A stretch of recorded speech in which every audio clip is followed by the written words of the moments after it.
जब उग्रसेन जी की पत्नी गर्भ से थी तो वो एक बार अपनी सखियों के साथ वन में विहार करने चली गई थी। तब दिरमिल नामक राक्षस की छाया पड़ने के कारण इनकी कोख में जो जन्म लेती संतान, तो पहले लोगों ने कह दिया था कि आपके कुल में दुष्ट संतान उत्पन्न होगी, ऐसी संतान का त्याग कर देना ही श्रेष्ठ है। और उस संतान को जन्म लेते ही उसका त्याग कर दिया गया।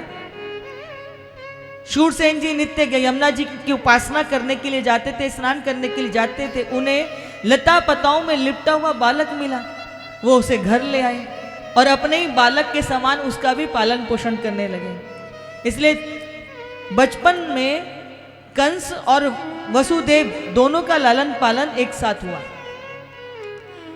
बाद में कंस को ज्ञात हुआ कि मैं शूरसेन की नहीं, मैं तो उग्रसेन की संतान हूं। इन्होंने कठोर तप किया, भगवान शंकर को प्रसन्न किया। भगवान शंकर ने इनको एक धनुष दिया कि जब तक ये धनुष तुम्हारे पास रहेगा तुम्हारा कोई बाल बांका नहीं कर सकता। अपनी बड़ी सी सेना बनाई और स्वयं मथुरा की राजगद्दी पर आकर के आसीन हो गए।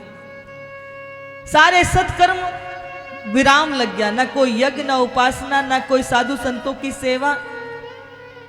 अब कहते हैं कि कोई यज्ञ होगा तो उसमें आहुति भी कंसाए स्वाहा करके होगी।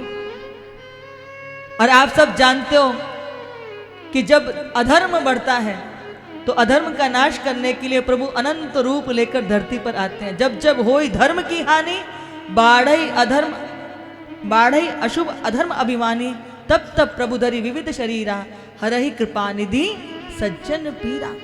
अधर्म का नाश करने के लिए, ब्राह्मणों की रक्षा हेतु, गौ माता की पुकार पर भगवान प्रकट होते हैं। यहां सभी देवी देवता बड़े व्याकुल हो गए। जब पृथ्वी पर भार बढ़ता है तो पृथ्वी रसातल को चली जाती है। तो पृथ्वी क्या है, बोले गौ माता पुकारने लगी। तब सारे देवी देवताओं ने उपासना की है। तब भगवान ने कहा चिंता मत करो, साधु संतों ब्राह्मणों के कष्टों का निवारण करने के लिए मैं अवश्य आऊंगा। और तब जब सबने भगवान की स्तुति की तो सत्यव्रतम सत्य परम सत्यम, सत्य से योनि निहितम च सत्य, सत्य से अमृत सत्य नेत्रम, सत्यात्मकम त्वाम शरणम प्रपद्ये।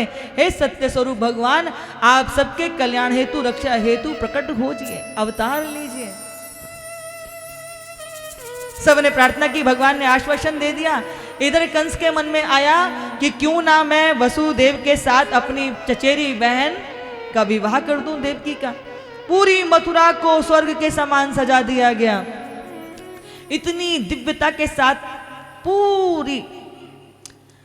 अब क्या हुआ कि विवाह करके जैसे ही देवकी जी जाने लगी तो इनके मन में आया कि क्यों ना अपनी बहन को मैं स्वयं विदा करके आऊं। रथ में देवकी को बैठाया है, वसुदेव जी को बैठाया और खुद जैसे ही उस रथ के घोड़े की प्रत्यंचा हाथ में ली तैसी आकाशवाणी होने लगी। पति प्रगण कंसा मां भाष्य शरीर वाक, अश्यस्ताम अष्टमो गर्वो हंसायाम भासे बुधा। हे मूर्ख, जिसे तू लेके जा रहा है उसी के गर्भ से उत्पन्न होने वाली 8वीं संतान तेरा काल बनेगी। जैसे ही अपने काल की बात सुनी, हाथ से जो है रथ की प्रत्यंचा छूट गई। मयान से तलवार निकाल करके एक हाथ से देवकी के केश पकड़ लिए। जैसे ही मारने को उद्यत हुए, वसुदेव जी ने हाथ पकड़ लिया कि महाराज आप ये क्या कर रहे हो। एक तो ये आपकी बहन है और दूसरा हमारे यहाँ जब मंडप में विवाह होता है तब वहाँ लड़की लड़के नहीं होते, वहाँ स्त्री या पुरुष नहीं होते, वो तो साक्षात लक्ष्मी और नारायण के स्वरूप माने जाते हैं। और वैसे भी कन्या अवध्या होती है। आपको देवकी के गर्भ से उत्पन्न होने वाली 8वीं संतान से भय है ना, तो मैं आपको वचन देता हूं कि देवकी के गर्भ से जो भी संतान उत्पन्न होगी मैं वो आपको दे दूंगा। सारा प्रेम पानी में बह गया।